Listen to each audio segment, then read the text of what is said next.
Assalamualaikum warahmatullahi wabarakatuh. Innal hamdalillah nahmaduhu wa nasta'inuhu wa nastaghfiruh wa na'udzu billahi min syururi anfusina wa min sayyiati a'malina. May yahdihillahu fala mudhillalah wa may yudlilhu fala hadiyalah. Amma ba'd. 12 perkara tidak boleh dilakukan dalam berdoa. Ma'asyiral muslimin rahimakumullah. Kita tahu doa adalah ibadah dan doa mempunyai keistimewaan khusus di hadapan Allah Subhanahu wa taala. Sebagaimana Rasulullah sallallahu alaihi wasallam bersabda, tidak ada sesuatu yang sangat mulia di sisi Allah melebihi sebuah doa. Karena hampir semua ibadah di dalamnya terdiri atas unsur-unsur berdoa. Dan salah satu manfaat berdoa itu adalah menjadi sebab pencegahnya murka Allah Subhanahu wa taala. Dan Nabi Shallallahu alaihi wasallam bersabda, barang siapa yang tidak minta kepada Allah, maka dia akan murka kepadanya. Dan doa juga bisa menyebabkan tercegahnya bencana bagi seseorang sebelum bencana itu terjadi atau setelah bencana itu terjadi. Dan itu dicantumkan dalam sebuah hadis. Tidak ada yang bisa mencegah takdir kecuali doa. Artinya kalau Allah Subhanahu wa taala takdirkan kita akan mendapatkan musibah, tetapi dengan adanya doa, kita kadang musibah itu tidak jadi turun. Itu makna dari sebab di mana doa itu bisa mencegah adanya bencana sebelum bencana itu terjadi, bahkan setelah terjadinya. Dan dengan doa akan menjadikan kita dekat dengan Allah Subhanahu wa taala. Dan inilah 12 perkara yang tidak boleh dilakukan, karena kalau dilakukan doanya tertolak dan bisa jadi malah akan mendapatkan dosa. Ma'asyiral muslimin rahimakumullah. Yang pertama, berdoa dengan menggunakan lapad-lapad syirik atau bid'ah. Sebagaimana Allah Subhanahu wa taala berfirman, wa annal masajida lillahi fala tad'u ma'allahi ahada. Dan sesungguhnya masjid-masjid itu adalah untuk Allah, maka janganlah kamu menyembah apapun di dalamnya selain Allah. Karena jikalau kita berdoa dengan memasukkan selain Allah dalam doa tersebut, selain doanya ditolak, ini merupakan kesyirikan dan itu merupakan dosa besar. Seperti halnya berdoa dengan meminta kepada orang-orang soleh, dan dalam kalimat doanya dia secara tidak sadar bukan berdoa kepada Allah Subhanahu wa taala, tetapi meminta kepada orang-orang soleh yang sudah meninggal tersebut. Dan diyakini sama orang yang berdoa tersebut kalau pengabulan doa itu datang dari orang soleh tersebut. Yang kedua, berdoa tetapi dalam isi doa itu mengandung hal yang dilarang Allah atau perbuatan dosa. Seperti orang taruhan, dia taruhan besoknya berharap dia akan menang, dan malamnya dia berdoa supaya dia menang dalam taruhan itu. Dan ini hal-hal yang diharamkan Allah Subhanahu wa taala. Atau seseorang yang mau mencuri dengan harapan dia dilancarkan dalam mencurinya, terus dia berdoa, dan doa-doa ini masuk dalam hadis Nabi Shallallahu alaihi wasallam. Akan dikabulkan permintaan atau doa seorang hamba selama dia tidak berdoa dalam perkara-perkara dosa, ataupun perkara dosa yang di dalamnya ada memutus tali silaturahim. Yang ketiga, berdoa meminta kematian. Ma'asyiral muslimin rahimakumullah. Seperti halnya ada orang-orang yang sudah bosan hidup menurut dia karena faktor ekonomi, karena faktor sakit hati, karena faktor kesehatan yang tidak kunjung sembuh, dan yang lainnya. Kemudian dia berdoa meminta kematian untuk dirinya, maka Nabi Shallallahu Alaihi Wasallam melarang. Tidak boleh bagi kalian untuk berharap cepat mati karena sebuah madarat yang menimpanya. Dan jikalau harus mendoakan kematian, katakanlah, ya Allah, hidupkanlah atau sehatkanlah diriku. Jika kehidupan ini lebih baik bagiku, tapi kalau memang kematian lebih baik bagiku, maka buatlah kematian yang baik untukku. Kalau memang harus seperti itu karena sudah tidak kuat lagi.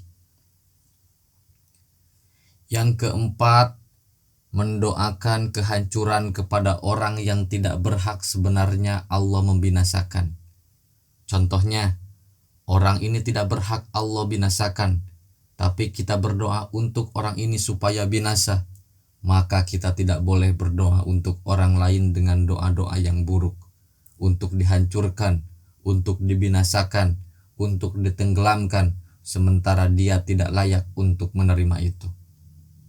Makanya Nabi Shallallahu Alaihi Wasallam mengatakan, janganlah kalian mendoakan keburukan, kejelekan, kehancuran kepada diri kalian sendiri, atau kepada anak-anak kalian, atau kepada harta benda kalian.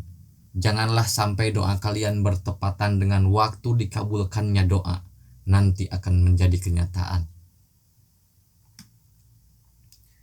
Kemudian yang kelima, berdoa dengan melampaui batas, dengan doa yang terkadang tidak pantas untuk diucapkan dan Allah mustahil mengabulkannya. Misalnya, ya Allah, kekalkanlah hidup saya seperti iblis. Ya Allah, jadikanlah aku malaikat. Ya Allah, jadikanlah aku sebagai nabi.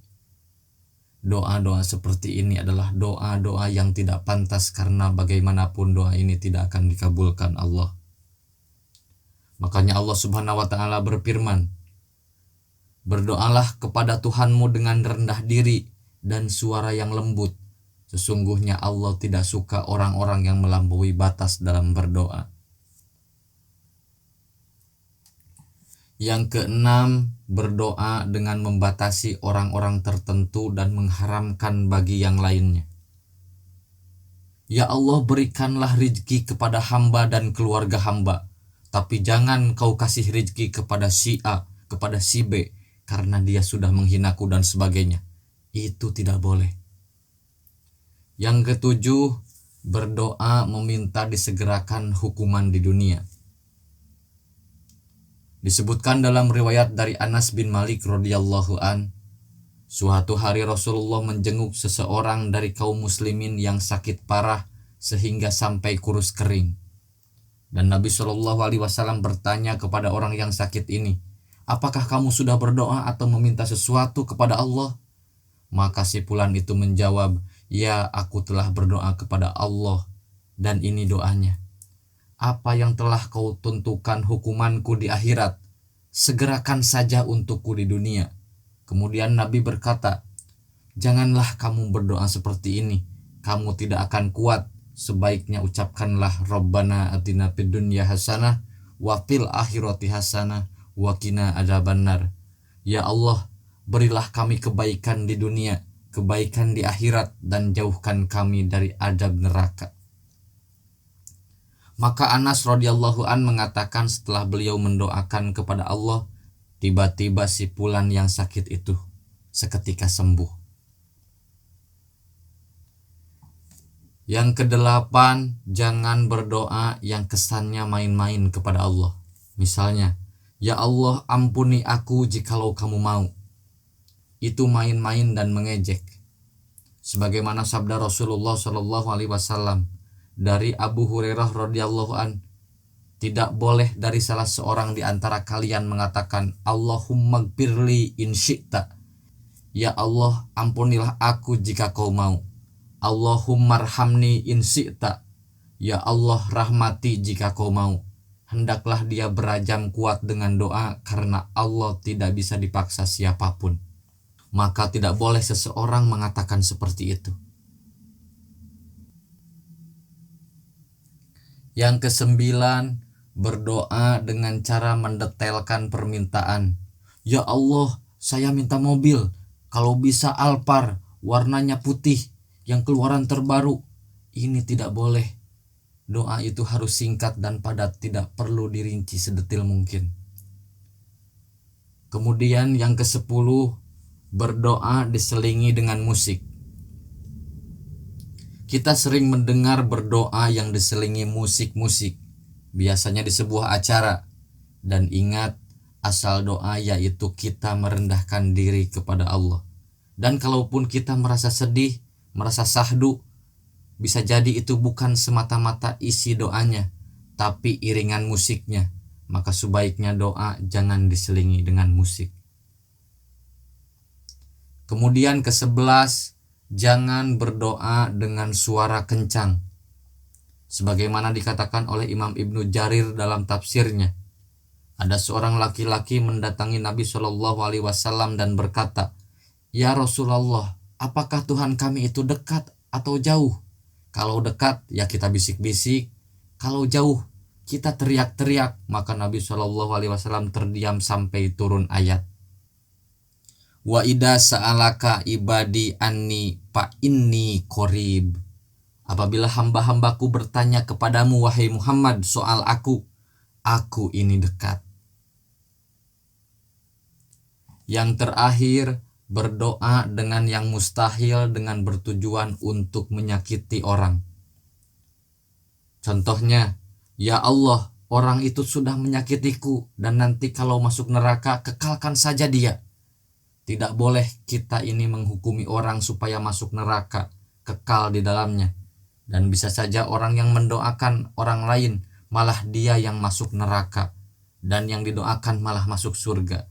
Dan ini terjadi di zaman Bani Israel, ketika ada ahli maksiat bermaksiat dan ahli ibadah memarahi ahli maksiat dan mengatakan, "Kalau engkau tidak bertobat, Allah tidak akan mengampuni dosa-dosamu dan pasti kau akan masuk neraka dan kekal di dalamnya." Kemudian akhirnya Allah mewafatkan keduanya terbalik. Yang orang baik dimasukkan ke neraka, yang orang bermaksiat dimasukkan ke surga. Kenapa orang yang rajin ibadah itu bisa masuk neraka? Karena dia merasa paling suci di antara yang lainnya, sedangkan yang ahli maksiat dia bertobat dan masuk surga. Inilah 12 perkara yang tidak boleh ada dalam doa. Semoga bermanfaat. Wassalamualaikum warahmatullahi wabarakatuh.